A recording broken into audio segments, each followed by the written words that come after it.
Australia বাংলাদেশকে level 3 তে নিয়ে যাওয়ার পরে অনেকে এখন কানাডা এবং নিউজিল্যান্ড নিয়ে অ্যাপ্লিকেশন করতেছেন। লাস্ট ইয়ার আমি একটা ভিডিও ক্রিয়েট করছিলাম যে নিউজিল্যান্ড কেন একটা ওয়ান্ডারফুল ডেস্টিনেশন হতে পারে বাংলাদেশি স্টুডেন্টের জন্য। But since then there have been some major changes and growing interest from Bangladeshi students. এই ধরনের নিউজিল্যান্ড এখন মাস্টার্স করলে আপনি 6 পয়েন্টস পাবেন, দেন ইনস্টিটিউট অফ 20 আওয়ার্স আপনি এখন 25 আওয়ার্স কাজ করতে পারবেন। সো আমরা আজকে নিউজিল্যান্ডে A to Z study update নিয়ে আলোচনা করবো এন্ড দেখার চেষ্টা করবো যে এই দেশটা কেন আপনার জন্য অনেক ওয়ান্ডারফুল একটা ডেস্টিনেশন হতে পারে, আবার এট দ্য সেম টাইম কি কি কারণে এই দেশটা আপনার ক্যারিয়ারের জন্য একটা হিউজ রিস্ক হতে পারে। আমরা আজকে 6টা ফ্যাক্টর নিয়ে কথা বলবো। নাম্বার 1 হচ্ছে নিউজিল্যান্ড কাদের জন্য এবং কাদের জন্য না। নাম্বার 2 কোর্স এবং সাবজেক্ট সিলেকশন। নাম্বার 3 ইউনিভার্সিটি এবং city choice. Number 4 tuition fees এবং total cost. Number 5 part time work and employment opportunities after you graduate. And number 6 PR pathway step by step আমি describe করবো আপনাদেরকে, so আপনাদের একটা solid understanding থাকে যে সব ধরনের জার্নি শেষ করার পরে আপনাদের পিআর এর আউটলুকটা কেমন হতে পারে। So without any further edu আমি সুন্দর একটা পার্কে এসে বসছি, ওয়েদারটা অনেক ভালো, so let's get into it. Topic number 1 হচ্ছে নিউজিল্যান্ডে কাদের আসা উচিত। নিউজিল্যান্ডে কাদের আসা উচিত এটা অনেকগুলো কারণ হতে পারে, বাট প্রাইমারি যে কারণগুলো সেটা হচ্ছে যারা অনেক হাই অ্যাচিভার। নিউজিল্যান্ড মূলত তাদের জন্য যাদের একাডেমিক প্রোফাইল ডিসেন্ট, ইংলিশ ভালো,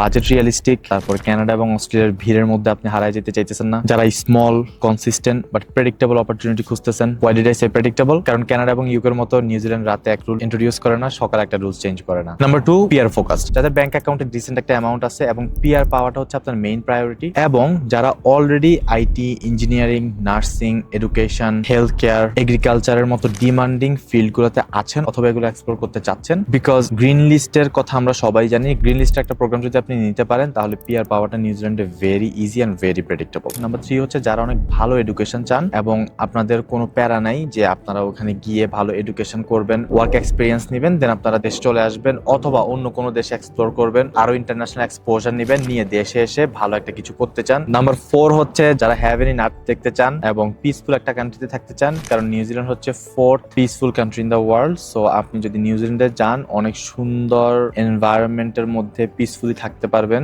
এবং ভালো সিকিউরিটি নিয়ে থাকতে পারবেন। এখন আমরা আসবো হার্শ কিছু রিয়ালিটিতে এবং কাদের আসলে নিউজিল্যান্ডে আসা উচিত না। তো নিউজিল্যান্ডের নাম্বার 1 তাদের আসা উচিত না যাদের বাজেট টাইট আছে। New Zealand is expensive country. New Zealand কানাডার মতো চিপ না। কানাডাতে আপনি 15 to 18 লাখ টাকা দিয়ে খুব ভালোভাবে মাস্টার্স এর জন্য চলে আসতে পারবেন, বাট নিউজিল্যান্ডে আপনার মিনিমাম 25 লাখ টাকা লাগবে with obviously first year tuition fees. কিছু কিছু ক্ষেত্রে এটা এর থেকে বেশি হতে পারে। ডে 1 থেকে যারা পার্ট টাইম জব করে নিজের টিউশন ফিস পে করবেন বা নিজের সব ধরনের খরচ চালাবেন, এই মেন্টালিটি নিয়ে যেতে চান। বিকজ দেখেন পৃথিবীর সব দেশে এখন কোনো না কোনো ক্রাইসিস চলতেছে, জব ক্রাইসিস ইন্টারন্যাশনাল স্টুডেন্টদের মুখ থেকে শোনা যায় এভরিডে, বাট নিউজিল্যান্ডের জব ক্রাইসিসটা অন্যান্য দেশের জব ক্রাইসিস থেকে একটু বেশি। সো অ্যাজ এ রেজাল্ট আপনি যদি প্ল্যান করেন ডে 1 থেকে গিয়ে আপনি জব টপ করে সব উড়ায় ফেলবেন, that unfortunately is not the case. আপনাকে ভালো একটা ফাইন্যান্সিয়াল ব্যাকআপ নিয়ে যেতে হবে, যেটা আমি অলরেডি বলছি। আর তাছাড়া নিউজিল্যান্ডের ইকোনমিটা অনেক ছোট, কানাডার সাথে যদি কম্পেয়ার করি আমি, অর ইভেন অস্ট্রেলিয়ার সাথে যদি আমি কম্পেয়ার করি, ইটস সিগনিফিকেন্টলি স্মলার, বাট ওদের অবভিয়াসলি মানুষও অনেক কম। কিন্তু দেখেন যে কান্ট্রিতে অনেক বেশি মানুষ আছে সে কান্ট্রির ইকোনমিটা বড় হওয়ার চান্স আছে এবং সে কান্ট্রিতে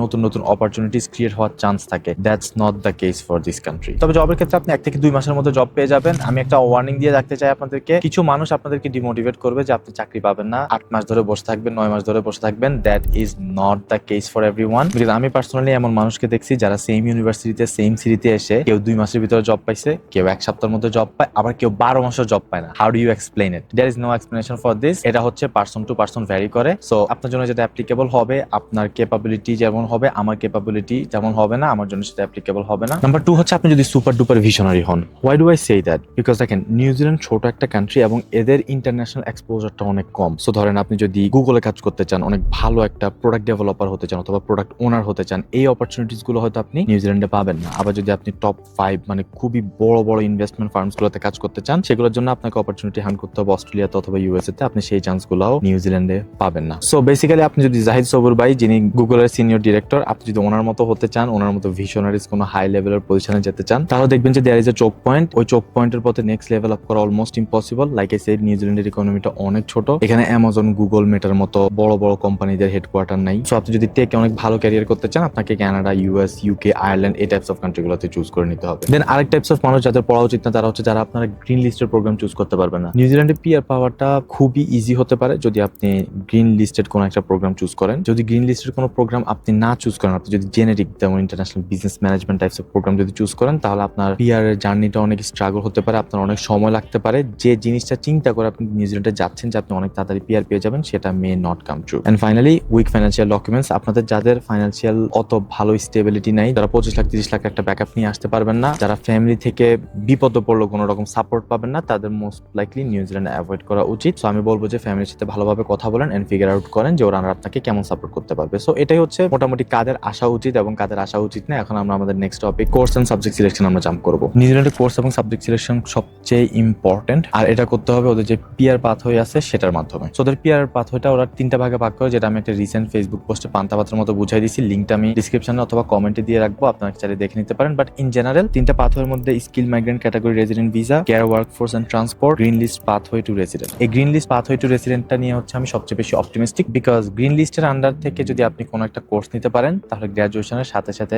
আপনি যখন জব ল্যান্ড করবেন পিআর এর জন্য অ্যাপ্লিকেশন করতে পারবেন, কনসিডারিং আপনি হচ্ছে আর যে রিকোয়ারমেন্টস গুলো, যেমন স্যালারির একটা রিকোয়ারমেন্টস থাকে, তারপর আপনার অ্যাক্রেডিটেড এমপ্লয়ারের একটা রিকোয়ারমেন্টস থাকে, এই রিকোয়ারমেন্টস গুলো যাতে আপনি ম্যাচ করতে পারেন আপনি সাথে সাথে পিআর জন্য অ্যাপ্লিকেশন করতে পারবেন। তবে আমি বলবো না এটা খুবই ইজি, কারণ যে স্যালারি রিকোয়ারমেন্টটা এটা অ্যাজ এ ফ্রেশার অথবা new graduate in New Zealand land করা একটু কমপ্লিকেটেড হতে পারে। সো অবভিয়াসলি মেক শিওর করবেন যে আপনি যে কোর্সটা নিচ্ছেন ওটাতে আপনি আসলে প্যাশনেট, এটা আপনি আসলে শিখতে চান এবং এটা আপনি অ্যাকচুয়াল বিজনেস গুলাতে ইম্প্যাক্ট করতে পারবেন, যেন বিজনেস গুলা আপনাকে ওই ডিজায়ার স্যালারিটা পে করতে পারে। দেন গ্রিন লিস্ট কোর্সটা আরেকটা অ্যাডভান্টেজ হচ্ছে ব্যাচেলর স্টুডেন্টরা ইউজুয়ালি স্পাউসকে নিয়ে আসতে পারেন। আর আপনি যদি গ্রিন লিস্ট একটা প্রোগ্রামে পড়তে আসেন তাহলে নিউজিল্যান্ডের গভর্নমেন্টের অফিসিয়াল ওয়েবসাইটে লেখা আছে যে আপনি ব্যাচেলরে স্পাউস সহ অ্যাপ্লিকেশন করতে পারবেন। সো কোর্স সিলেকশনের ক্ষেত্রে আমরা দুটা ভাবে কোর্স সিলেকশন করব। নাম্বার 1 এবং ফার্স্ট প্রায়োরিটি থাকবে আমাদের গ্রিন লিস্ট। আমরা যখন ডিসাইড করব যে আমরা নিউজিল্যান্ডে পড়ার জন্য রেডি, তখনই আমরা আগে চেক করব যে আমি যে কোর্সটাতে যেতে চাই সেই কোর্সটা গ্রিন লিস্টে আছে কিনা। ফর এক্সাম্পল, আপনি যদি সায়েন্সে পড়াশোনা করেন, আপনি কোর্সটা শেষ করেই কেমিস্ট্রির দিকে যেতে পারেন, আইটির দিকে যেতে পারেন, হেলথ কেয়ারের দিকে যেতে পারেন। সো আপনার অপশনস গুলো ওয়াইড থাকে। When it comes to masters, আপনার ব্যাচেলরের সাথে রিলেটেড যে কোনো একটা টপিকে অথবা সেক্টরে আপনার মাস্টার্স করতে হবে। সো মাস্টার্সের জন্য আমার মনে হয় এটা একটু কমপ্লিকেটেড, মেইনলি সাবজেক্টটা মিলানো। সমস্যা হচ্ছে সায়েন্সের অনেকগুলো প্রোগ্রাম গ্রিন লিস্টে আছে, but unfortunately and regretfully business এবং আর্টস এর অতগুলো প্রোগ্রাম নাই। তো সেক্ষেত্রে আপনি কি করবেন? তখন আমরা আসবো আমাদের সেকেন্ড ইয়ারে, আমরা একটা ডিফারেন্ট স্ট্র্যাটেজি ফলো করবো। তাহলে সায়েন্সে আপনারা যদি থাকেন গ্রিন লিস্টের কোন কোর্সগুলো টার্গেট করবেন? সো গ্রিন লিস্টের ক্ষেত্রে আপনারা ইঞ্জিনিয়ারিং, হেলথ কেয়ার, আইটির মধ্যে আপনারা সাইবার সিকিউরিটি, এআই অথবা মেশিন লার্নিং, নেটওয়ার্ক ইঞ্জিনিয়ারিং এর মতো আরো অনেকগুলো কোর্স আছে, এগুলোকে টার্গেট করতে পারেন। আর বিজনেসের ক্ষেত্রে এটা একটু ট্রিকি, কারণ বিজনেসের 2 থেকে 4টার বেশি কোর্স নাই। I think internal, external auditor আর আরেকটা কোর্স আছে মোস্ট লাইকলি। তো সেক্ষেত্রে আপনাকে একটা ডিফারেন্ট স্ট্র্যাটেজি ফলো করতে হবে। আপনি আগে অ্যাসেস করেন যে আপনার কোর্স অথবা আপনি যে ফিল্ডে পড়তে চাচ্ছেন সেটা কি গ্রিন লিস্টে পড়ে কিনা। যদি না পড়ে তাহলে আপনাকে দেখতে হবে কোন প্রোগ্রামগুলো করলে আপনার অ্যাকচুয়ালি জব পাওয়ার পসিবিলিটি সবচেয়ে ভালো এবং কোন প্রোগ্রামগুলো আপনাকে হাইয়েস্ট পে করবে। বিকজ গ্রিন লিস্ট যদি আপনি টার্গেট করতে না পারেন, আপনি তখন এসএমসি কে টার্গেট করবেন। আর এসএমসি কে টার্গেট করতে হলেও কিন্তু আপনার সেই স্কিলস এবং মেক শিওর করতে হবে আপনি যে ফিল্ডে আছেন সেই ফিল্ড সম্পর্কে আপনার এক্সপার্টিস ভালো আছে, যেন আপনি যেখানে কাজ করবেন তারা আপনাকে আপনার ডিজায়ার স্যালারি দিতে পারে এবং আপনি জব অফার পান ইন জেনারেল, রাইট? সো বিজনেসের ক্ষেত্রে আপনারা প্রফেশনাল অ্যাকাউন্টিং অথবা ফাইন্যান্স নিতে পারেন। এটা স্যালারি অনেক ভালো নিউজিল্যান্ডে। আপনি যদি down the line financial controller হতে পারেন কোন একটা কোম্পানির, মিড সাইজ কোম্পানি হলেও আপনি $150,000 নিউজিল্যান্ড ডলার পার ইয়ার আর্ন করতে পারবেন। দেন আপনার অবভিয়াসলি বিজনেস অথবা ডেটা অ্যানালিটিক্স। ওভারঅল লিঙ্কডইনে আমি যখন রিসেন্টলি চেক করছি আমি তখন দেখলাম যে এই ফিল্ডটারও বেশ ভালো পরিমাণে জব অপরচুনিটি আছে, এটা স্যালারি গ্রোথ ভালো আছে। এছাড়া আপনারা fintech, supply chain, digital marketing, communication এই টাইপস অফ কোর্সগুলো করতে পারেন। ডিজিটাল মার্কেটিং এবং কমিউনিকেশনে অ্যাকচুয়ালি এই মুহূর্তে অকল্যান্ডের সবচেয়ে বেশি জব অপরচুনিটিস আছে, যেটা আমি লিঙ্কডইন থেকে দেখছি। অবভিয়াসলি এরকম অনেকগুলো কোর্স আছে, বাট অনেস্টলি আপনি কি নিবেন টোটালি আপনার উপর ডিপেন্ড করবে। যদি আপনার কোনো প্রফেশনাল হেল্প লাগে তাহলে ডিসক্রিপশনে একটা লিঙ্ক দেওয়া থাকবে, ওখানে গিয়ে আমার সাথে একটা ওয়ান-অন-ওয়ান কনসাল্টিং সেশন বুক করতে পারেন। এখন আমরা আসবো আর্টস এর ক্ষেত্রে। আর্টস এর ক্ষেত্রে আমার ফেভারিট হচ্ছে primary, secondary school teacher and social worker. But আপনারা অবশ্যই কমিউনিকেশন এবং ডিজিটাল মার্কেটিং নিয়ে পড়াশোনা করতে পারেন। এই কোর্সটাও আপনি যদি বিজনেস থাকেন বিজনেসও নিতে পারেন, আর্টসও এই কোর্সটা নিতে পারবেন। তবে এই কোর্সটা গ্রিন লিস্টের টিয়ার 1 এ নাই। However primary, secondary school teacher এবং সোশ্যাল ওয়ার্কার টিয়ার 1 এ আছে। এবং আমি যেটা নোটিস করছি এই কোর্সগুলো যদি আপনি নেন এবং জব ল্যান্ড করতে পারেন, এদের জব স্যালারি রিকোয়ারমেন্ট সবচেয়ে লো। সো আর্টসে যারা মাথা ফাটান যে আপনাদের ভালো কোনো কিছু নাই, কোথাও নাই, আপনারা এই কোর্সগুলো নেন, নিউজিল্যান্ডে চোখ বন্ধ করে ইয়ার জব সবই পাবেন। একটা ওয়ার্নিং দিয়ে রাখতে চাই আমি আপনাদেরকে, আর্টসের কোর্সগুলোতে ধরে আপনি অনেক টাকা আর্ন করতে পারবেন না। That's just the nature of arts. So you have to stick to it and আপনি আপনার ক্যারিয়ার ডেভেলপমেন্ট করে যেতে হবে। একটা কোশ্চেন আমি অনেক শুনতে পাই যে আমি ব্যাচেলর করতে আসবো নাকি মাস্টার্স করতে আসবো। তবে to be honest with you, personally আমার মনে হয় ফাইন্যান্সিয়াল যে রিকোয়ারমেন্টটা নিউজিল্যান্ডের বা যে ডিমান্ডিং নিউজিল্যান্ড, আমার মনে হয় যে আপনার মাস্টার্স যদি করতে আসেন সেটা মেক্স মোর সেন্স। বিকজ আপনি যে ফাইন্যান্সিয়াল স্ট্রেসটা নিচ্ছেন সেটা 1 থেকে 1.5 বছরে। নিউজিল্যান্ডে ধরেন অকল্যান্ড ইউনিভার্সিটি অফ টেকনোলজিতে আপনি $40,000 to $50,000 আপনি পুরো প্রোগ্রাম পাচ্ছেন। Whereas in other universities যদি আপনি ব্যাচেলরে যান সেটা আপনার টিউশন ফিস হতে পারে more than 100,000 and এটা 3 to 4 years লং হতে পারে। সো আপনি অনেক বড় একটা মানি প্রেশার নিচ্ছেন এবং অনেক লং টার্মের জন্য। আর ব্যাচেলরে আরেকটা সমস্যা হচ্ছে, আপনি যদি জাস্ট ব্যাচেলর করেন এবং আপনার প্রোগ্রামটা যদি গ্রিন লিস্টে না থাকে, তখন আপনার এসএমসির থ্রুতে পিআর নিতে হবে। আর এসএমসি হচ্ছে পয়েন্ট সিস্টেম। আপনি যদি অনলি ব্যাচেলর করেন তখন আপনি মাত্র 3 পয়েন্টস পাবেন। টোটাল পয়েন্টস লাগে আপনার 6, বাট আপনি যদি এখানে 3 পয়েন্টস পান, আপনার স্টিল আরো 3 পয়েন্টস নিতে হবে। There are different ways to get 3 more points, but most commonly আপনি আরো 3 বছর জব এক্সপিরিয়েন্স যদি নিতে পারেন, তাহলে প্রতি বছরের জন্য 1 পয়েন্ট করে 3 বছর 3 পয়েন্ট পাবেন। বাট রিয়েলিস্টিকলি গ্র্যাজুয়েশন শেষ করে আপনি যে 3 বছরের ওয়ার্ক পারমিট পাবেন, ওই 3 বছরের ওয়ার্ক পারমিটে 3 ইয়ার্স ওয়ার্ক এক্সপিরিয়েন্স কাউন্ট করা একটু ডিফিকাল্ট। আমি বলতেছি না ইম্পসিবল, বাট একটু difficult. So be prepared for that. But আপনি যদি ব্যাচেলর অফ অনার্স করতে পারেন, যেটা হচ্ছে 4 ইয়ার্সের এবং এটা আপনাকে 4 পয়েন্টস দিবে, এটা যদি অ্যাফোর্ড করতে পারেন, তাহলে ব্যাচেলরে যাওয়াটা আপনার জন্য স্টিল মেক সেন্স করে। কারণ আপনি 4 বছর পড়াশোনা করলেন, 4 পয়েন্টস পেলেন, and then 2 years work experience নিয়ে 6 পয়েন্টস নিয়ে আপনি পিআর জন্য অ্যাপ্লিকেশন করলেন, এবং ইভেন্চুয়ালি আপনার আরওআইটা অনেক গ্রেট হবে ব্যাচেলরে গেলে। Because as I said multiple Times, যে ব্যাচেলর স্টুডেন্টরা ইন্টিগ্রেশনের জন্য যে টাইম পায়, যে অপরচুনিটিস পায়, এবং ব্যাচেলর স্টুডেন্টদের ইন্টিগ্রেশনটা যত ইজি হয়, মি ফর এক্সাম্পল মাস্টার্সদের ইন্টিগ্রেশনটা একটু ডিফিকাল্ট হয়। It was getting real dark outside, so বাসার ভিতরে থেকে কমফোর্টেবলি বাকি ভিডিওটা আপনার জন্য বানাবো। এখন টপিক নাম্বার 3 তে আমরা কথা বলবো ইউনিভার্সিটি এবং সিটি সিলেকশন নিয়ে। নিউজিল্যান্ডে 8টা ইউনিভার্সিটি আছে টোটাল, এবং প্রত্যেকটা ইউনিভার্সিটি ওয়ার্ল্ডের টপ 3 এর মধ্যে। এছাড়াও কিছু ইনস্টিটিউশনস অফ টেকনোলজি আছে। তো ইউনিভার্সিটি গুলো নিয়ে আমরা যদি কথা বলি, ইউনিভার্সিটির মধ্যে সবচেয়ে অ্যাফোর্ডেবল ইউনিভার্সিটি হতে পারে ইউনিভার্সিটি অফ ওয়াইকাটো, যেটা হ্যামিল্টনে। অ্যানুয়াল টিউশন ফিস হতে পারে 30 to 31,000 বিফোর এনি স্কলারশিপ। এই টিউশন ফিসটা হচ্ছে আর্টস সোশ্যাল সায়েন্সের নিয়ে। আপনি যদি বিজনেসে যান তাহলে টিউশন ফিসটা আরেকটু বাড়বে, আপনি যদি সায়েন্সে যান তাহলে টিউশন ফিসটা আরেকটু বাড়বে। হ্যামিল্টন অকল্যান্ডের তুলনায় মাচ চিপার। এটাতে রেন্ট, খাবার, ট্রান্সপোর্টেশন সবকিছু চিপ হবে, বাট অবভিয়াসলি আপনার জব অপরচুনিটিজ এবং অন্যান্য অপরচুনিটিস গুলোও কম থাকবে। দেন আমি আসি মেসি ইউনিভার্সিটি। মেসি ইউনিভার্সিটির বেশ কিছু ক্যাম্পাস আছে। প্যালমারস্টন নর্থে হচ্ছে ওদের মেইন ক্যাম্পাসটা, এছাড়াও অকল্যান্ড এবং ওয়েলিংটনে ওদের ক্যাম্পাস আছে। মেসি ইউনিভার্সিটি এগ্রিকালচার, আইটি এবং বিজনেসের জন্য অনেক ভালো। সো আপনারা যারা এই কোর্সগুলো পড়তে চান, মেসিতে দেখতে পারেন। Messi one of the most affordable option হতে পারে আপনার জন্য। বাট লেটস সে আপনার বাজেটটা আরেকটু ভালো, তাহলে আপনার জন্য কি অপশন আছে? আপনার জন্য স্মার্টেস্ট অপশন হবে most likely university of Canterbury. Why? Canterbury হচ্ছে ক্রাইস্ট চার্চে। এই ইউনিভার্সিটিতে ইঞ্জিনিয়ারিং এর জন্য very renowned, and lots of massive infrastructural projects are kicking off. And New Zealand government fast track legislation নামে একটা লেজিসলেশন অ্যাপ্রুভ করছে 2024 এ, যেটা হচ্ছে আপনার ট্রেডিশনাল অনেকগুলো স্ক্রুটিনিটি অথবা অনেকগুলো রিকোয়ারমেন্টস কে বাইপাস করে প্রজেক্ট গুলো অথবা ইনফ্রাস্ট্রাকচার ডেভেলপমেন্টের যে প্রজেক্ট গুলো সেগুলো অনেক ফাস্ট ট্র্যাক করে, which means a lots of new projects with less red taps to get through. As a result এদের অনেক ইঞ্জিনিয়ার্স লাগবে। আই এম নট সেইং যে অকল্যান্ড খারাপ ইঞ্জিনিয়ারিং এর জন্য, বাট অকল্যান্ডও ভালো। অকল্যান্ড বেসিক্যালি সবকিছুর জন্য ভালো, যেহেতু এখানে অনেক ট্রাফিক আছে এবং এখানে অনেকগুলো কর্পোরেট অফিস আছে এবং এটা ওদের মেইন সিটি। বাট ক্রাইস্ট চার্চও অনেক ভালো একটা অপশন। এদের টিউশন ফিস ইউজুয়ালি 35,000 হয় বিফোর এনি স্কলারশিপস। আর ক্রাইস্ট চার্চ হচ্ছে নিউজিল্যান্ডের সেকেন্ড লার্জেস্ট সিটি। এদের জব মার্কেটটা অনেক ভাইব্রেন্ট। লিভিং কস্ট অকল্যান্ডের থেকে 30 to 40% কম। আর সিভিল এবং মেকানিক্যাল ইঞ্জিনিয়ারিং নিয়ে যারা পড়তে চান তাদের জন্য আমি প্রাইমারিলি এই সিটিটা রিকমেন্ড করবো। সেকেন্ড আমাদের কাছে আরেকটা অপশন আছে, সেটা হচ্ছে অকল্যান্ড ইউনিভার্সিটি অফ টেকনোলজি। এটা অকল্যান্ডেই, সো আপনার জবের অপরচুনিটিস আছে অনেক ভালো। হেলথ সায়েন্স এবং নার্সিং এর জন্য এটা নিউজিল্যান্ডের one of the best university. এদের টিউশন ফিস শুরু হয় অ্যাগেন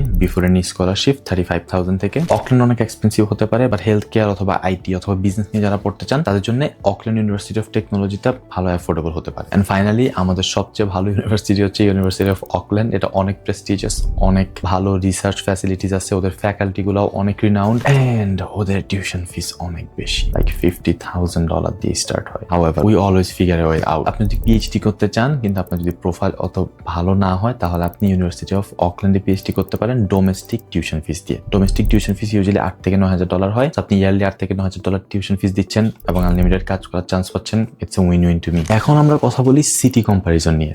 অকল্যান্ড অবভিয়াসলি নিউজিল্যান্ডের সবচেয়ে বড় সিটি, অনেক জব অপরচুনিটিস আছে কিন্তু অনেক এক্সপেন্সিভ। অকল্যান্ডের রুম রেট $800 থেকে $1,400 মতো হয়ে থাকে, ডিপেন্ডিং অন আপনি অবভিয়াসলি কোথায় থাকতেছেন। আপনি যদি ডাউনটাউন থাকেন, ডাউনটাউনের আশেপাশে থাকেন, তাহলে $1,400 এর উপরেও যেতে পারে আপনার রেন্ট। আর আপনি যদি নিউ লিন, এপসম এইসব জায়গাগুলো থাকেন যেগুলো একটু বাইরে সিটি থেকে, এখানে আপনি উইকলি $170-80 রুম পেয়ে যাবেন, যেটা আমরাও করছি বেসিক্যালি। আমি যখন কানাডাতে আসছিলাম তখন আমি আমার স্কুল থেকে অলমোস্ট 1.5 hour ডিস্টেন্সে থাকতাম, because to be honest with you at that point আমার সময়ের ভ্যালিউ অত বেশি ছিল না, বিকজ আমি মাত্র পড়াশোনা করতেছিলাম। I wasn't getting paid $50-60 per hour. So আমার জন্য এটা মেক সেন্স করছে যে আমি 1-1.5 ঘন্টা সময় নিয়ে বাসে করে যাবো। সো আপনারা যারা স্টুডেন্ট হিসেবে যাচ্ছেন, অকল্যান্ডে যাচ্ছেন, try to leave outside the city and not near downtown, because আপনি কমিউট করতে পারবেন ভেরি ইজিলি। এদের কমিউটিং সিস্টেমটা অনেক ইম্প্রুভড। আমি একটা এক্সাম্পল দিচ্ছি আপনাকে এখানে পিকচারটা যদি আপনারা দেখেন, এটা কিন্তু আপনার অকল্যান্ডেই সিটি থেকে বাহিরে এবং $170 পার মান্থে একটা রুম পেয়ে যাচ্ছেন। রুমটাতে কিন্তু দেখেন নিচে কার্পেট করা, রুম অনেক স্পেশিয়াস এবং bright. I mean it's a win win, right? And there is another example যেটা এখন আমি আপনাদেরকে দেখাবো। এটা এপসমে, এখানে আপনারা $190 পার মান্থে পাবেন। এটা আরো বড় একটা রুম, অবভিয়াসলি অনেক ব্রাইট এন্ড স্পেশিয়াস। সো এইরকম প্রাইসে আপনারা রুম পাবেন। সো আপনি যদি $170-180 পান, আপনি কিন্তু টেকনিক্যালি $750 থেকে $800 মধ্যে আপনি রুম পেয়ে যাচ্ছেন। ওভারঅল অকল্যান্ড একটু এক্সপেন্সিভ, বাট আপনি যদি স্ট্র্যাটেজিক্যালি থাকেন, আপনি অকল্যান্ডের থেকেও আপনার পড়াশোনা, কাজ, স্টাডি সবকিছু করতে পারবেন। আর আপনার যদি ফ্যামিলি থেকে সাপোর্ট থাকে, তাহলে আপনি অবভিয়াসলি নিয়ে ডাউনটাউন থাকতে পারবেন, স্কাই স্ক্র্যাপার্সে। That's different story. এখন আমরা মুভ করবো ক্রাইস্টচার্চে। ক্রাইস্টচার্চের রুম রেন্ট আর একটু চিপ হয়। ক্রাইস্টচার্চে আপনি ইউজুয়ালি $150 পার উইক রেন্ট পেয়ে যাবেন। সেম রুম যদি হতো অকল্যান্ডে, এটার পার উইক ভাড়া হতো আপনার মিনিমাম $220 থেকে $30। অ্যাকচুয়ালি এই সিটিটা খুবই ভালনারেবল টু আর্থকোয়াকস। সো এই সিটিটাতে অ্যাকচুয়ালি ইঞ্জিনিয়ার্সদের ডিমান্ড অনেক বেশি এবং সব সময় থাকে, যে জন্য প্রিভিয়াস পার্টে আমি আপনাদেরকে রিকমেন্ড করছিলাম যে সিভিল ইঞ্জিনিয়ারিং অথবা মেকানিক্যাল ইঞ্জিনিয়ারিং যদি আপনারা পড়তে চান, তাহলে ক্রাইস্টচার্চ হবে আপনার বেস্ট বেট। সব মিলে ওভারঅল এই সিটিটা আমার most favourite for upper middle class families. Option number 3 হতে পারে আমাদের ডান্ডিন। এই সিটিতে হচ্ছে ইউনিভার্সিটি অফ অটাগো। এটা মেইনলি ইন্টারন্যাশনাল স্টুডেন্ট ডোমিনেটেড একটা city. It's cheap like Christchurch, কিন্তু আমার পার্সোনাল অপিনিয়ন হচ্ছে এটা ক্রাইস্টচার্চ থেকে আরো চিপ হওয়ার কথা, বিকজ সাইজে এবং অপরচুনিটি ওয়াইজ ক্রাইস্টচার্চ থেকে ইট অফার্স লো ভ্যালিউ। বাট আপনি মান্থলি $600 থেকে $700 মধ্যে একটা বাসা পেয়ে যাবেন, হুইচ ইজ রিয়েলি গুড। কিন্তু আপনার এখানে জব পেতে একটু টাফ হবে, which is basically like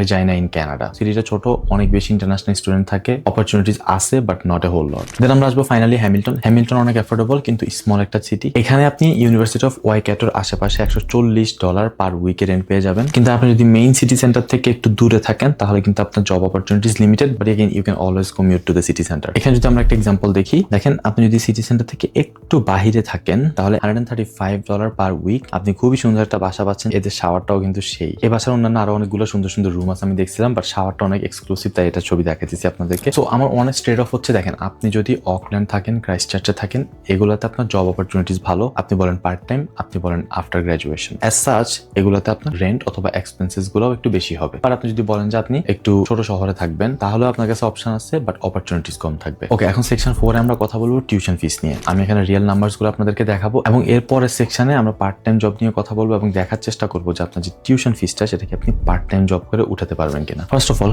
bachelor যদি আপনি ইনস্টিটিউশনসে করেন, তাহলে উইদাউট এনি স্কলারশিপ আপনি $25,000 পার ইয়ারও ব্যাচেলর ডিগ্রি পাবেন। মাস্টার্সে আপনি 1.5 ইয়ারের মাস্টার্স ডিগ্রি পেয়ে যাবেন অনলি $40,000 বিফোর এনি স্কলারশিপ, যেমন ধরেন NMIT তে মাস্টার্স অফ টেকনোলজি। আর ইউনিভার্সিটির ক্ষেত্রে ব্যাচেলরে কোনো স্কলারশিপের আগে আপনার টিউশন ফিস হবে $23,000 to $24,000, যেটা হচ্ছে বেসিক্যালি আর্টস অর সোশ্যাল সায়েন্সের জন্য। আপনি যদি বিজনেস পড়েন, এটা ইজিলি 28 to 30 চলে যাবে। আপনি যদি সায়েন্স পড়েন, এটা আরো ইজিলি 32,000-33,000 চলে যাবে। আবার স্কলারশিপের পরে কিন্তু এটা একটু কমে আসে। মাস্টার্সও অ্যারাউন্ড সেম, ডিগ্রি স্টার্ট হয় $32,000 দিয়ে, for example Lincoln university of Canterbury. But মাস্টার্সে মেজর উইন হচ্ছে কিছু ইউনিভার্সিটি 1.5 ইয়ারের ডিগ্রি অফার করে, যেটা আপনার টোটাল কস্ট হয় অ্যারাউন্ড $45,000 to $50,000, কিন্তু আফটার স্কলারশিপ এটা সিগনিফিকেন্টলি কমে আসে। ওভারঅল টিউশন ফিসের ক্ষেত্রে আমার মনে হয় যে নিউজিল্যান্ডের টিউশন ফিসটা একটু হায়ার, বাট অনেস্টলি অস্ট্রেলিয়ার টিউশন ফিসটাও এরকম হাই হতে পারে। কিন্তু আপনি যদি স্ট্র্যাটেজিক্যালি কিছু ডিসিশন মেক করতে পারেন, ভালো করে রিসার্চ করতে পারেন, অর ইভেন আমার সাথে একটা ওয়ান কনসাল্টিং সেশন বুক করতে পারেন, যেখানে আমি আপনার প্রোফাইল, এক্সপেকটেশন, বাজেট দেখে আপনার জন্য মোস্ট অ্যাফোর্ডেবল কোন কোর্সগুলো হবে, কোন ইউনিভার্সিটি হবে, কোন সিটি হবে, সেটা নিয়ে আমি সাজেস্ট করতে পারবো। বাট আপনি যদি স্মার্ট প্ল্যান করেন, নিউজিল্যান্ডের টিউশন ফিসটা আপনি ডেফিনেটলি অ্যাফোর্ড করতে পারবেন। আর ব্যাচেলরে যারা যাচ্ছেন, অবভিয়াসলি আপনি দেখেন যে ওভারঅল আপনি কত টাকা স্পেন্ড করতেছেন, এন্ড আপনি যখন পড়াশোনা শেষ করবেন, তখন আপনি যে জব পাবেন, ওই জবে কেমন আর্ন করবেন এবং কত বছর লাগবে আপনার এই মানিটা মেক করতে, অথবা আপনার ROI-টা কেমন হবে, এই জিনিসগুলো নিয়ে আপনার একটা ক্যালকুলেটিভ ডিসিশন মেক করতে হবে ব্যাচেলরের জন্য, because bachelor is 3 to 4 years commitment, এবং এই কমিটমেন্টটা যে আপনি এত কষ্ট করে কমিট করতেছেন, it has to pay off. So section number 5, এখন আমরা আসি পার্ট টাইম ওয়ার্ক নিয়ে এবং দেখার চেষ্টা করবো যে পার্ট টাইম জব করে আপনি আসলে আপনার টিউশন ফিস পে করতে পারবেন কিনা, এন্ড আফটার গ্রাজুয়েশন আপনি কেমন মানি মেক করতে পারবেন। 2025 সালের নভেম্বর থেকে নিউজিল্যান্ডে স্টুডেন্টরা এখন 25 আওয়ার্স করে কাজ করতে পারে, আর ওদের মিনিমাম স্যালারিটা হচ্ছে $23.50। এখন অকল্যান্ড, ক্রাইস্টচার্চ এগুলোতে জব অপরচুনিটি সবচেয়ে ভালো, বাকি শহরগুলোতেও জব অপরচুনিটি আছে, কিন্তু আপনাকে একটু স্মার্টলি খুঁজতে হবে এবং একটু টাইম দিতে হবে। সো যখন ক্লাস চলতেছে তখন আপনি 25 আওয়ার্স করে কাজ করতে পারতেছেন, ক্লাস যখন চলতেছে না তখন আনলিমিটেড কাজ করতে পারতেছেন। মাস্টার্স অফ রিসার্চ অথবা PhD নিয়ে যারা কাজ করে তারা আনলিমিটেড কাজ করতে পারতেছে। বাট লেটস সে আপনি এভরি উইকে 25 আওয়ার করে কাজ করতেছেন এবং আপনার মিনিমাম স্যালারি হচ্ছে $23.50। সো আপনার যখন ক্লাস চলবে 8 মাস 2টা সেমিস্টার, আপনি এভরি মান্থে $2,350 করে 8 মাসে $18,800 মেক করবেন। দেন আপনার যখন সেমিস্টার ব্রেক থাকবে তখন কিন্তু আপনি আনলিমিটেড কাজ করতে পারবেন। বাট আমি ধরলাম আপনি 40 আওয়ার্স কাজ করতেছেন, যখন আপনার সেমিস্টার ব্রেক আছে তখন 40 আওয়ার্স যদি আপনি কাজ করেন মান্থলি আপনি $3700 মতো আর্ন করবেন। এভাবে 4 মাস যদি আপনি কাজ করেন তাহলে আপনি নিয়ার অ্যাবাউট $15,000 মতো মেক করতেছেন এই 4 মাসে। আপনি প্রথম 8 মাসে মেক করতেছেন 18,800 আর আপনি 4 মাসে মেক করতেছেন $15,000 মতো। বোথ কম্বাইন্ড আপনি অ্যারাউন্ড $33,800 নিউজিল্যান্ড ডলার মেক করতে পারবেন ইন এনি নর্মাল সার্কামস্টেন্সেস। যদি আপনি ওভারওয়ার্ক না করেন, যদি আপনি উড়াধুরা কাজ না করেন, আপনার যদি ইয়ারলি টিউশন ফিস হয় 30,000, সো আপনি তাহলে ওভারঅল মেক করতেছেন অ্যারাউন্ড $34,000 ফর এক্সাম্পল। এখন আমরা দেখার চেষ্টা করি আপনার খরচ কেমন হবে। ধরেন আপনি এমন একটা সিটিতে থাকতেছেন যেখানে আপনার মান্থলি $1200 মতো খরচ হচ্ছে, তাহলে আপনার 12 মান্থসে $14,400 মতো খরচ হয়। আপনি যদি ইয়ারলি আর্ন করেন 34,000, আপনি যদি ইয়ারলি এক্সপেন্ডিচার যায় 14,400, তাহলে কিন্তু আপনার কাছে আর রইল $19,600 এর মতো। আপনার টিউশন ফিস আফটার স্কলারশিপ 28,000, আপনি সেভ করতে পারতেছেন $19,600। আপনার কিন্তু স্টিল $9,000 এর মতো একটা গ্যাপ থেকে যায়। এই $9,000 অথবা 6-7 লাখ টাকা যেটাই হয় সেটা কিন্তু আপনার দেশ থেকে আনতে হবে। আদারওয়াইজ সেকেন্ড ইয়ার থেকে যখন আপনার অনেকগুলো নেটওয়ার্কিং ক্রিয়েট হবে, যখন আপনি অনেকগুলো মানুষকে চিনবেন, তখন কিন্তু আপনি সামারে দেখা গেছে 40 আওয়ার্সের জায়গায় 60-70 আওয়ার্সও কাজ করতে পারবেন। আমি ইন দ্য পাস্ট আমার পার্সোনাল এক্সপিরিয়েন্স থেকে আমি নিজে দেখছি যারা ফাইন্যান্সিয়ালি স্ট্রাগল করে they tend to work more during the summer break. So অনেক সময় আমি নিজে পার্সোনালি 80 ঘন্টাও কাজ করছি, which was legal in Canada। তো অনেক স্টুডেন্ট দেখা যায় যে 40 ঘন্টা না, ওরা উইকলি 60-70-80 ঘন্টাও কাজ করে, in which case it's absolutely possible to cover up those remaining 8,000 to 9,000 টাকা। বাট এটা আসলে সবার ক্ষেত্রে পসিবল না, কারণ আপনাকে একটা ভালো সিটি চুজ করতে হবে, আপনাকে ভালো নেটওয়ার্কিং করতে হবে, আপনাকে ভালো স্কিলস জানতে হবে যেন আপনি ওই লেভেলের এক্সপার্টিস দেখিয়ে আপনি 40 আওয়ার্সের জায়গায় 60 আওয়ার্স 80 আওয়ার্স কাজ করতে পারেন। এগেন কোন সিটিতে যাবেন এটা নিয়ে যদি কোনো স্ট্র্যাটেজিক প্ল্যান লাগে, I offer 1-on-1 consulting session. ডিসক্রিপশনে একটা লিঙ্ক দেওয়া থাকবে, ওই লিঙ্কে গিয়ে আমার সাথে আপনি 1-on-1 একটা কনসাল্টিং সেশন বুক করতে পারেন and I will speak to you then. এখন অনেকে আর্গিউ করবে যে ভাই নিউজিল্যান্ডে এসে 6 মাস জব পাই না, 8 মাস জব পাই না। Argue all you want. আমি নিজে স্টাডি অ্যাব্রোড করছি, আমি নিজে দেশের বাইরে থাকি 7-8-10 বছরের মতো। আমি অনেক কিছু দেখছি, অনেক কিছু শিখছি। ফ্রম মাই পার্সোনাল এক্সপিরিয়েন্স অনেক স্টুডেন্ট 2-3 সপ্তাহের মধ্যে জব পায়, অনেক স্টুডেন্ট 6-7 মাসেও জব পায় না। দ্য মেইন রিজন ইজ অনেক স্টুডেন্ট মার্কেট রিসার্চ করে, স্কিল শিখে। অনেক স্টুডেন্ট বাংলাদেশে থাকতে পিৎজা বানানো, বার্গার বানানো, বারবার চুল কাটা, স্কিল ট্রেড, কনস্ট্রাকশনের মতো অনেক জব শিখে যায়, সার্টিফিকেট নিয়ে যায়, তাদের পোর্টফোলিও রেডি করে যেন তারা এমপ্লয়ারদেরকে ইনস্ট্যান্টলি ইমপ্রেস করতে পারে। আর অনেক স্টুডেন্ট জাস্ট তাদের কনসালটেন্টের কাছে ফাইলটা দিয়ে বাসায় এসে নাকে তেল দিয়ে ঘুমায়। আপনি ওদের কাছ থেকে কি এক্সপেক্ট করেন? They are not gonna be a successful international student, and ওরাই সবচেয়ে বেশি কমপ্লেন করে। এন্ড অলসো আপনি দেখবেন যে জব নাই অলওয়েজ নিউ কামাররা কমপ্লেন করে। আপনি যদি রিয়েলিস্টিক ইনফরমেশন জানতে হয়, যে কান্ট্রিতে যাবেন সেই কান্ট্রির 2 থেকে 4টা মানুষের সাথে কথা বলেন যারা 1 থেকে 2 বছর হয়েছে নিউজিল্যান্ডে আসছে, তাদের কাছ থেকে আপনি রিয়েল ইনফরমেশনটা পাবেন। বিকজ যারা ওখানে বসে বসে জব নাই করতেছে না, দেখবেন যে মোস্ট করে হচ্ছে new কামার্স without any skill set. আপনি যদি নিউজিল্যান্ডে বসে বাংলাদেশি স্কিল সেট নিয়ে ভাবেন আপনি ল্যান্ড করার সাথে নিউজিল্যান্ড গভর্নমেন্ট এসে আপনাকে জব অফার করবে, congratulation, you have been fooled. আমাদের নেক্সট টপিক হচ্ছে পড়াশোনা শেষ করে আপনার জব অপরচুনিটিস কেমন হতে পারে এবং আপনি ওয়ার্ক পারমিট কতদিন পাবেন। সো আপনি নিউজিল্যান্ডে ব্যাচেলর অথবা যে কোনো লেভেল 7 অর হায়ার ডিগ্রি যদি আপনি কমপ্লিট করেন আপনি 3 ইয়ার্স এর একটা ওয়ার্ক পারমিট পাবেন। বাট আপনি যদি 7 এর কম অর্থাৎ কোনো কলেজে কোনো ডিপ্লোমা করেন সেক্ষেত্রে কিন্তু আপনি 3 ইয়ার্স এর ওয়ার্ক পারমিট পাবেন না, অথবা পেলেও আপনাকে মেক শিওর করতে হবে আপনি যে কোর্সটা নিয়ে পড়াশোনা করতেছেন সেটা তাদের list of qualification eligible for post study work ভিসাতে আছে।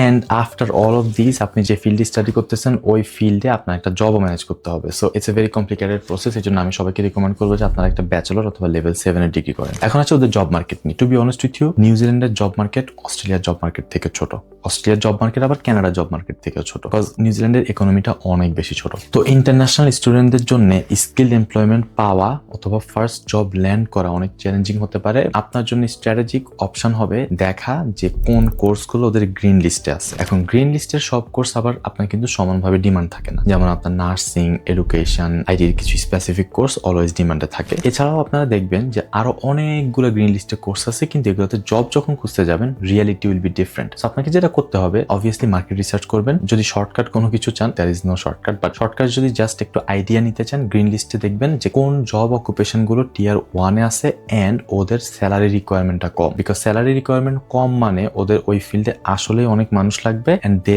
Lower the requirement so you can start a job and down the line settle down in New Zealand. এরকম স্নিকি প্রোফাইল স্পেসিফিক টিপস পেতে হলে আমার সাথে একটা কনসাল্টিং সেশন বুক করতে পারেন, লিঙ্কটা আমি ডিসক্রিপশনে দিয়ে রাখবো। আর একটা most most important thing that you guys should understand is what the employer wants. Employer wants New Zealand specific soft skills, strong communication, teamwork, QE workplace culture, এগুলো আপনার জন্য অ্যাডভান্টেজ হবে। এছাড়াও আপনি লিঙ্কডইন প্রোফাইল বিল্ড আপ করবেন, internship opportunities খুঁজবেন, বিভিন্ন ধরনের জব ফেয়ার হয়, জব ফেয়ারগুলোতে অ্যাটেন্ড করবেন। আমি পার্সোনালি এক্সপিরিয়েন্স করছি, যখনই আমি ডেসপারেটলি এই সবগুলো প্ল্যাটফর্মে জব খোঁজা স্টার্ট করছি, আমি আমার ফার্স্ট জব খুব ইজিলি ল্যান্ড করে ফেলছিলাম ক্যানাডাতে। দেন আপনার স্যালারি কেমন হতে পারে? স্যালারির ক্ষেত্রে আইটিতে আপনার বেশ ভালো স্যালারি পাওয়া যায়, but financial analyst, fintech types of এই রোলগুলোতে আপনি ভালো স্যালারি পাবেন। $60,000-70,000 per year on an average salary হয়, বাট অবভিয়াসলি আপনার যদি স্কিলস থাকে অনেক বেশি, আপনি যদি প্রুভ করতে পারেন, ইউ ক্যান গো হায়ার। আপনার যদি স্কিলস না থাকে, you are just starting up, you can go even lower. Overall, if you want to get one thing from me from this section, that is, we are living in 2026 right now. Job market, culture, technology,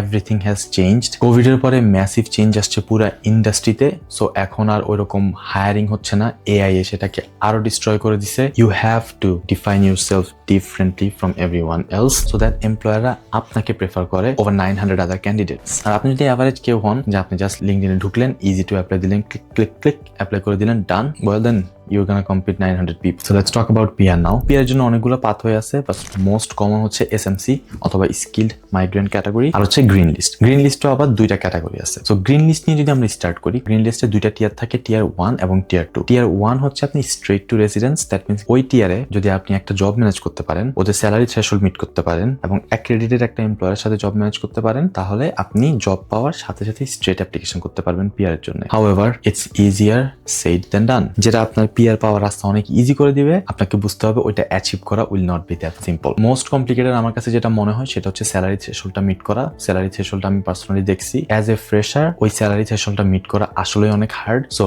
আমার মনে হয় আপনাদের যদি possible হয় যে টিয়ার 1 এর রোলগুলোতে salary একটু কম, like $30 per hour, $40 per hour, ওইগুলোকে টার্গেট করেন। আপনি যদি ইনিশিয়ালি $30 না পান, 6 মাস 1 বছর পরে কিন্তু আপনি $30 পেয়ে যাচ্ছেন। আপনাকে ডে 1 অ্যাপ্লিকেশন করতে হবে না। আপনি 6 মাস পরে যদি সব রিকোয়ারমেন্ট মিট করতে পারেন, 6 মাস পরে অ্যাপ্লিকেশন করেন, বাট স্টিল আপনার কাছে একটা ইজি পাথ হয়ে আছে, একটা হোপফুল পাথ হয়ে আছে যে আপনি 6 মাস পরে ওই স্যালারি থ্রেশহোল্ডটা মিট করতে পারবেন। বাট যেসব স্যালারি আপনার $200 per hour, $150 per hour, I don't think everyone will get those jobs, because ওইগুলোর জন্য অনেক স্কিলস, এক্সপেরিয়েন্স, এক্সপার্টিজ, নলেজ প্রয়োজন হয়। গ্রিন লিস্টের আরেকটা টিয়ার হচ্ছে টিয়ার 2, ওইটাতে আরো কিছু নক দেওয়া আছে। সেম ভাবে আপনার স্যালারি থ্রেশহোল্ড মিট করতে হবে এবং অ্যাক্রেডিটেড একটা এমপ্লয়ের সাথে কাজ করতে হবে 2 বছর। 2 বছর কাজ যখন করবেন, স্যালারি থ্রেশহোল্ড মিট করবেন, 2 বছর পর আপনি অ্যাপ্লিকেশন করবেন, শুরু করে PR পেয়ে যাবেন। এখন আমরা আসবো অপশন 2 তে, এটা হচ্ছে SMC। SMC stands for skilled migrant category. এটা একটা পয়েন্ট বেসড সিস্টেম যেটা অস্ট্রেলিয়া এবং কানাডাতে এক্সিস্ট করে। এখানে আপনি আপনার এডুকেশন, এক্সপার্টিজ, এক্সপেরিয়েন্স, নলেজ সহ আরো অনেকগুলা ক্রাইটেরিয়া দিয়ে আপনি পয়েন্টস অ্যাচিভ করতে পারবেন। বাট পয়েন্ট আসতে পারে আপনার 3টা মেইন সোর্স থেকে।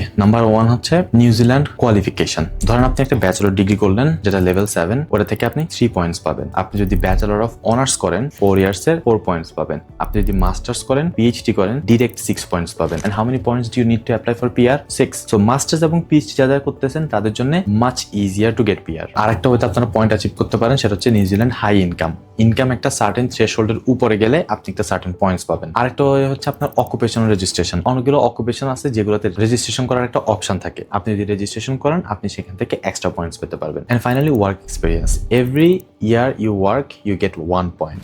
এভাবে আপনি হাইয়েস্ট 3 পয়েন্টস নিতে পারবেন। সো আপনি 3 বছর কাজ করলে 3 পয়েন্টস নিতে পারবেন। এখন এখানে আমি আপনাদেরকে একটা ওয়ার্নিং দিয়ে রাখতে চাই, যারা হচ্ছে 3 ইয়ার্স এর ব্যাচেলর করতে যাচ্ছেন, SMC থ্রুতে PR এর জন্য অ্যাপ্লিকেশন করতে চান, আপনার 6 পয়েন্টস লাগবে। আপনি যদি 3 ইয়ার্স এর ব্যাচেলর করেন 3 পয়েন্টস পাচ্ছেন, আপনার কিন্তু আরো 3 পয়েন্টস লাগতেছে। It's not realistic to think যে আপনি যে PGWP পাবেন 3 ইয়ার্স এর, ওই 3 বছরের মধ্যে আপনি 3 বছরই কাউন্ট করবেন। এটা খুবই টাফ এবং মেনি কেসেসে আপনি 3 ইয়ার্স এর মধ্যে 2 ইয়ার্স এর ওয়ার্ক এক্সপিরিয়েন্স নিতে পারবেন। এন্ড মেনি কেসেসে দেখা যায় যে 3 ইয়ার্স যে ওয়ার্ক পারমিট আপনি পাবেন তার 2 বছর আপনি কাজ করে 2 বছরের পয়েন্টস নিতে পারবেন। সো তাহলে আপনাদের জন্য অপশন কি? আপনাদের জন্য বেসিক্যালি অপশন হচ্ছে আপনার অপশন নাম্বার 1, আপনাকে একটা এমপ্লয়ার ধরতে হবে যে আপনাকে স্পন্সর করবে। সো আপনি আরেক বছর এক্সট্রা কাজ করতে পারেন, সো দ্যাট আপনি টোটাল 3 ইয়ার্স কাজ করে 3 পয়েন্টস নিয়ে টোটাল 6 পয়েন্টস নিয়ে অ্যাপ্লিকেশন করতে পারতেছেন। অথবা আপনি ব্যাচেলর অফ অনার্স করেন, যেখানে আপনি 4 বছরের কোর্স 4 পয়েন্টস পাবেন। 4 পয়েন্টস পাওয়ার পর 2 বছর যখন আপনি কাজ করবেন, ইজিলি আপনি 2 ইয়ার্স পর 6 পয়েন্টস ওভারঅল ম্যাচ করে PR এর জন্য অ্যাপ্লিকেশন করে দিতে পারবেন। অথবা আরেকটা অপশন হচ্ছে ব্যাচেলর শেষ করে মাস্টার্স করেন, ডিরেক্ট 6 পয়েন্টস পেয়ে যাবেন। ওভারঅল তাহলে পিআর এর জন্য কেমন টাইম লাগে? মাস্টার্সে যারা আসতেছে এবং যারা well ahead of time plan করতেছে তারা 3 ইয়ার্স এর মধ্যে পিআর পেয়ে যায় অনেকে, আপনি যদি গ্রিন লিস্ট টার্গেট করতে পারেন অফকোর্স। আবার অনেকে দেখা গেছে যারা কোনো প্ল্যান ছাড়া আসে, যারা ব্যাচেলর একটা ডিগ্রি করতেছে, তাদের জন্য 6 থেকে 7 বছর লেগে যেতে পারে, ডিপেন্ড করতেছে আপনি আসলে কোন পথে হাঁটতেছেন। সো ওভারঅল নিউজিল্যান্ড নিয়ে আমি কি চিন্তা করি? আমার মনে হয় as a former international student যে পার্সোনালি স্টাডি অ্যাব্রোডটাকে এক্সপেরিয়েন্স করছে এবং অ্যাজ এ কনসালটেন্ট, আমার মনে হয় নিউজিল্যান্ড আসলে সবার জন্য না। নিউজিল্যান্ড তাদের জন্যই যাদের কাছে টাকা আছে এবং আপনি 1 to 2 months 3 months এর মতো একটা মানি নিয়ে নিউজিল্যান্ডে যেতে পারবেন, এন্ড ইফ নিডেড আপনার দেশ থেকে ব্যাকআপ নিয়ে টিউশন ফিস পে করতে পারবেন। Sometimes, not everything, maybe yearly 4 থেকে 5 লাখ টাকার মতো আপনার ব্যাকআপ নিতে হতে পারে বাংলাদেশ থেকে। যেমন গতকালকে আমাদের সাথে একটা স্টুডেন্ট সাইন আপ করছে, সে আমাকে স্ট্রেট ফরওয়ার্ড বলছে যে ভাইয়া আমি ফুল ইয়ারের টিউশন ফিস দেওয়ার পরেও 16-17 লাখ টাকা নিয়ে নিউজিল্যান্ড যাবো। That guy is perfect, New Zealand is perfect for him, because দেখেন নিউজিল্যান্ডে কিন্তু আপনাকে অনেক ইজিলি পিআর দিচ্ছে, রাইট? নিউজিল্যান্ডের মতো ইজিলি এই মুহূর্তে পিআর আপনাকে ওয়ার্ল্ডের কোনো কান্ট্রি আমার জানার মতো দিচ্ছে না। I could be wrong, correct me if I am wrong. So there is pros and cons to everything. Pros হচ্ছে আপনাকে ওরা ইজিলি পিআর দিচ্ছে, আর কনস হচ্ছে ওখানে এক্সপেন্সেসটা একটু বেশি এবং কিছু ডিমোটিভেটেড স্টুপিড পিপল জব পাইতেছে না। সো আপনি যদি one of those demotivated people হন, আপনাকে মেবি একটু ওয়েল প্রিপেয়ার্ড হয়ে যেতে হবে। আদারওয়াইজ যদি আপনার কাছে বাজেট না থাকে 25 লাখ টাকা at least with first year tuition fees, don't look at New Zealand, look at something else. এটা আপনার জন্য আরো ভালো অপরচুনিটি হবে। নিউজিল্যান্ড আপনাদের জন্য পারফেক্ট কান্ট্রি কিনা সেটা যদি ডিসাইড করতে চান, অথবা আপনার যদি কানাডা অস্ট্রেলিয়ার সাথে নিউজিল্যান্ড কম্পেয়ার করতে চান, আপনাদের প্রোফাইল স্পেসিফিক এবং একটা এডুকেটেড ডিসিশন মেক করতে চান, আমার সাথে একটা 1-on-1 কনসাল্টিং সেশন বুক করতে পারেন। আমি লিঙ্কটা ডিসক্রিপশনে দিয়ে রাখবো, and I will see you guys on the West.